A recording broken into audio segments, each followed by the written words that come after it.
Thank you so much. Thank you, everyone. Thank you very much for the organizers to invite me to talk today. It's just wonderful to be at this meeting, but especially to have it at home for us, because our building is just behind this, across the grass. So it's wonderful to be home. And so I decided to a little bit tweak the title of my talk with human genome assemblies made in Italy, because just to honor the venue of the conference that I believe is in Italy for the first time. So I think this audience is really the perfect crowd to talk about reference genomes, right? So at the beginning there was the genome, which the Human Genome Organization really contributed to bring to completion. And that was really a major accomplishment in human genomics. What we know is that the HG, and there is very many iterations of that, as you know, is a fantastic resource, but it's actually a composite of several individuals. The majority is one individual, but there is additions from almost up to 20 different people. And also that, in spite of recent effort in filling the gaps, it still contains about 5% of DNA that lacks annotation. So more recently, as you know, we shifted a little bit the paradigm of the technologies that we use to sequence from NGS, basically short-read sequencing, to what we call third-generation sequencing, which is harness the power of long reads to be able to be our anchor as we fill the gaps. And so what were those gaps in the genome? You can see here in the cover of Science from just 2 years ago, were really those difficult to assemble region of the genome pertaining to repetitive DNA, RNA, centromeres, and other human satellites. This was, again, yet another major step for human genomics, but it pertains to a cell line, CHM13, which is an early ectopic pregnancy where a enucleated oocyte was fertilized by a spermatocyte, which obviously undergo quick demise because it is an enucleated oocyte, so it contains the duplicated paternal genome. And that obviously was important because it removed the complication of dealing with the two haplotypes as we would carry of maternal and paternal origin, and that really will enable to fill in those gaps and to accomplish the CHM13 as really the most complete reference genome we have to date. And then even more recently, you can see how things are accelerating really in the last couple of years. We had a pangenome. And so the pangenome really strikes a chord with the crowd here because it encompasses, is a first steps towards increasing the much needed population diversity represented in a reference genome that is also accessible and readable to the pangenome graph. However, for those of you who have attended the workshop actually in this very conference, you can see that it does require a workshop to navigate how to look at all these different haplotypes condensed into a single graph. And thus far, the publicly available data set of the HPLC are at contig level, so not yet complete human reference genomes. And, sorry, I'm a little bit, okay. I don't know where I should point, I guess. So what is the final destination? And I guess this is the right audience to discuss that. As I said, the latest steps have been to sequence more and more people, increase the diversity, especially of underrepresented population. But today I want to tell you about I guess maybe more than increasing, zooming in into wants to be the genome reference. And so that is a single reference that really pertains to your analysis or your experiments. And the question is, are personalized genomes necessary? Do we need to go a step further in the human reference genome world? And I guess the answer is another question, which is, what is the extent of sequence variation between these reference genomes, and so can they be used successfully?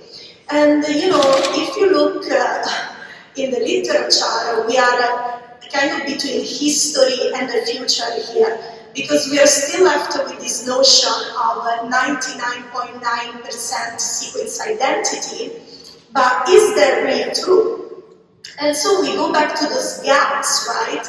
And this sequence identity had been previously calculated, not taking into consideration some of the most polymorphic and varied regions across all genomes. So it's obviously an underrepresentation of the true diversity between one reference genome to the other. And more recent data, this is actually data from Eric Jarvis and people from the T2T, show that if you compare just two haplotypes of the same diploid genome, in this case is the HG002, you will find that almost half of the coding region have non-synonymous changes in DNA that actually go on to affect your coding sequences. And the centromeres, which is something that my lab works on, are one of the most polymorphic regions that emerge in this comparison. And our data, using a different genome, but again, two haplotypes of the same diploid genome, you can see an example of sequence homology between the two haplotypes all along chromosome 1. And so in some region we are approaching that expected 99-98%, but then there are regions like the centromere or the pericentromere and human satellite region where it dips really several fold up to 80% sequence identity, so quite a considerable level of divergence. So keeping this in mind, we loop back to the initial question: which reference genome do we use? Or is such a concept still relevant? And today I'm going to present you a proof of concept that my lab has been working on for the past couple of years, where we took the genome and then performed a variety of multi-omics analysis on the matched genome for the sequencing reads that we were generating. And so I hope today to convince you that this is a game changer in terms of genomic analysis, but especially for pushing epigenetic precision that actually goes on to change the results that we've been previously relying on and give us different interpretations. So we needed to choose a human genome to start with, and so we picked a cell line. And this cell line is actually our favorite cell line, and that of many laboratories over the world. Is got over several thousands publications, and many of you may have heard of the RP. This is a cell line derived from the epithelium of the retina of the human eye. And this is just some of our work that we've done as collaborators in the last few years, really using these cell lines to look at centromere and other genomic regions for our experiments in the lab. So we thought this was a good genome to propose as a reference and also to use as a matched reference. So just to give you a little detour, we embarked on generating what wants to be a complete diploid human reference genome as a single lab just starting in Italy. I was actually coming back from 20 years abroad. I was 10 years at the Rockefeller University. I was in Cambridge as a postdoc in Australia, and finally I was recruited back as a PI home, having spent my whole adult life. And so I was like, well, since I'm coming back home, I really want to do something that I think is like going to be essential for us to work as a lab with the reference, as I told you before. So what does it take? Well, I think it takes a cosmic alignment of events, some scientific, some fortuitous. The first is finding people. This is the genomics sub-team in my lab, and especially the government sent this PhD student, Emilia Volpe, in my lab under a special program where she had to spend 6 months at a company. And now I'm like, what? 3-year PhD student, 6 months at a company? What sort of deal is that? And the deal actually worked for us when we strike the partnership with Dante Labs. And so Emilia spent 6 months producing sequencing data at Dante Labs, having access to the latest technologies before we could set that up in-house in my lab. So this is more or less the timeline that it takes for a single lab to produce a complete diploid phased reference genome. There is a couple of years of preparation. Then you can basically set the clock beginning of 2023, when we decided to ditch all of the sequencing data we generated up to that moment, because nanopore made this shift in chemistry that meant now the quality of the sequencing data went from QV15 to over QV20, and so we were like, we aren't going to use low quality reads, and we just restarted the sequencing effort.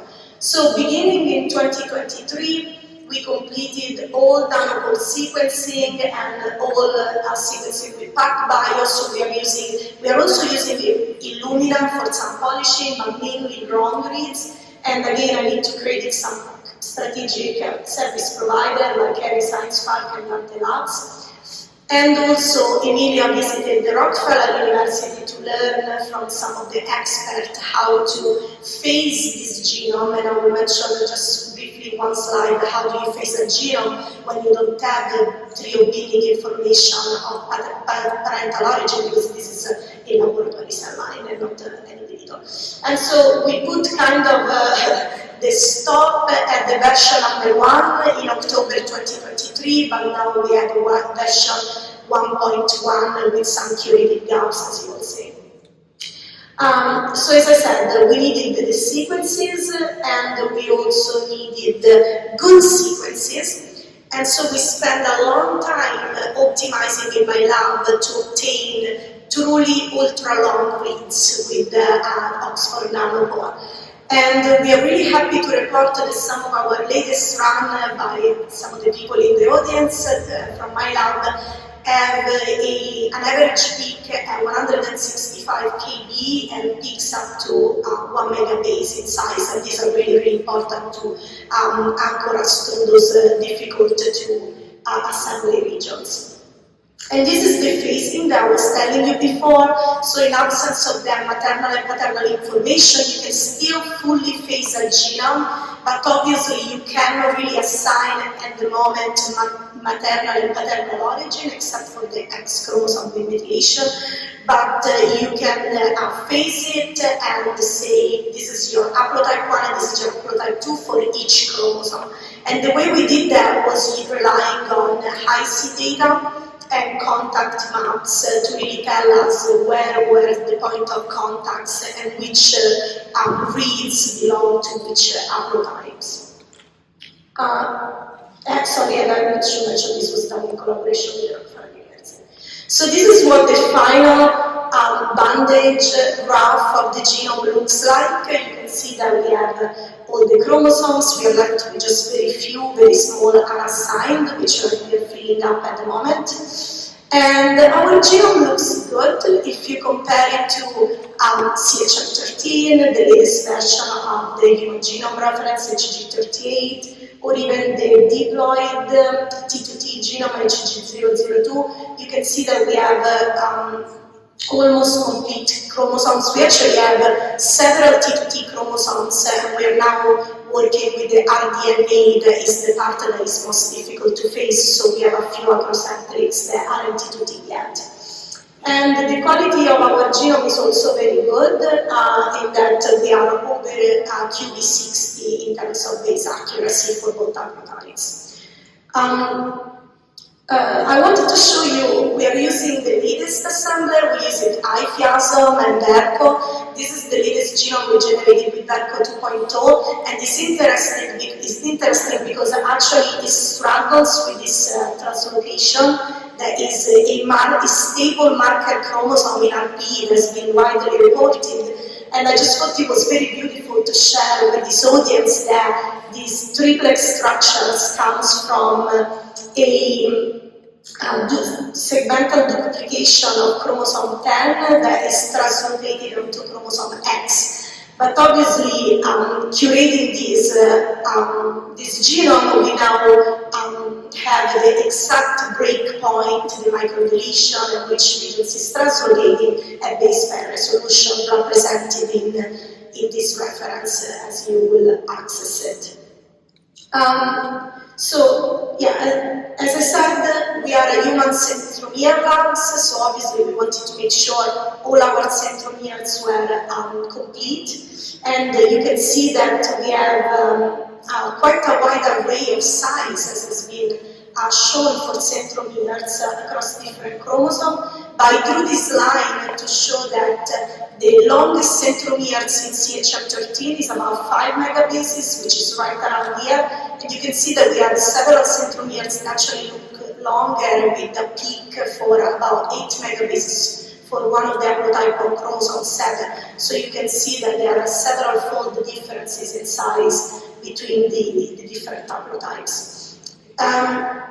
Yet another information on how can you do a reference genome in the lab with confidence to share it with the rest of the world to use is we developed tools. We developed tools in addition to existing ones in-house with some of the very talented bioinformaticians in the lab to be able to validate that these genomes are correctly assembled, phased, and this was especially important and especially tricky for the centromeres. And we now are testing our tools with a whole lot of genome from the 1,000 genomes, the human pan genome, and this is just an example. So if you are interested in assembling genomes, do get in touch, and especially validating their assemblies.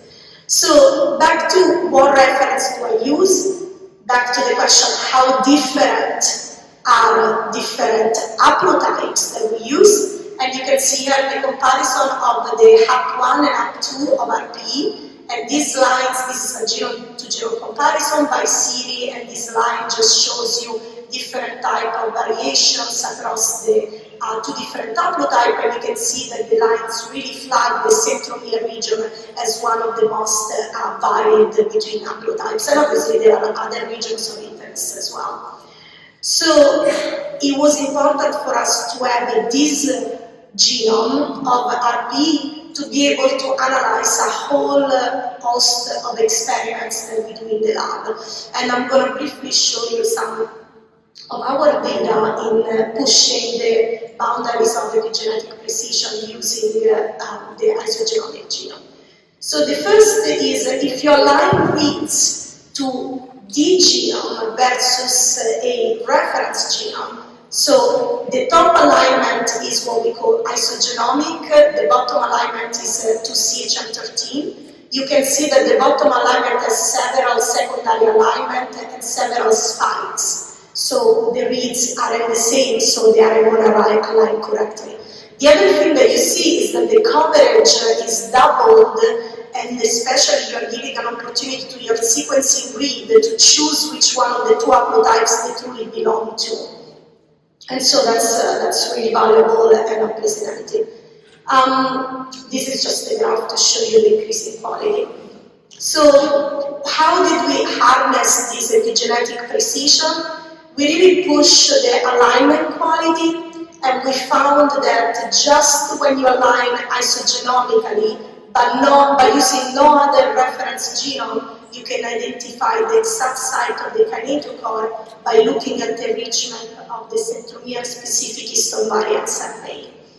So this is what the data looks like when you do your standard reads alignment. These are short reads aligned to a genome, and that's what the centromere region looks like, extremely different. But then, given we have the RP genome, we can push the confidence of alignment, and when you have a high confidence alignment, you can see that you either wipe all the peaks or you leave just a few scattered peaks, but not when you're aligning isogenomically, when instead you get these really nice kinetochore sites, and you can see here the validation that these actually perfectly overlap with the deep methylation that's been shown to identify the kinetochore site, but actually are even narrower to define the kinetochore at base pair resolution. I wanted time to show you just some of our other data. We basically just took data sets from published work done in RP, and we remap it isogenomically and see all sorts of differences from what was originally published, especially pertaining to repeats. So there is a lot of work to be done in this sense. But I just wanted to flag kind of one of the issues as well, which is annotation of the genome. In this case, this publication had flagged the enrichment of double-strand breaks in the centromeres, but if you go and zoom in and look at the annotation isogenomically, and you can see that we have the RP genome really annotated for each individual repeat class. You can see that this is not pertaining to the centromere. The centromere is here and here, but it's actually in a type of human satellite one that where you see the enrichment, which is sandwiched by these centromere repeats. So now you not only can be very precise with your mapping, but you can be very precise with calling exactly which are the enriched repeats. So several people in my lab have posters. I don't have time to go through them, but I just wanted to mention, if you don't have your reference genome yet, what can you do to look at repeats, which have long been out? And this is work of Veronica and Luca in my lab, where they put up this repeats enrichment analysis of ChIP-seq datasets, REACH pipeline, and they linearly reannotated the CHM13 to make it kind of more reliable, the way that we can deal with multi-mapping reads. And so you can see that this is really a game changer when it comes to analyzing your sequencing data. I just want to close with mentioning that we are calling for assembling more human cell lines that are experimentally relevant. We started with RP to really show proof that this would be a game changer to align isogenomically, and I hope I convince you of that today. But we now are partnering with the HPLC and also are funding to sequence a whole bunch of other cell lines, and if you are interested in sequencing your favorite cell lines to make it into a complete reference genome to push epigenetic precision again, get in touch, as we are building an international working group, the Human Pangenome X, for experimentally relevant cell lines. Okay, I don't have time to show you how the RP looks compared to HPLC, but I think you can see that they're just regular human genomes, so they look good and they cluster where they should.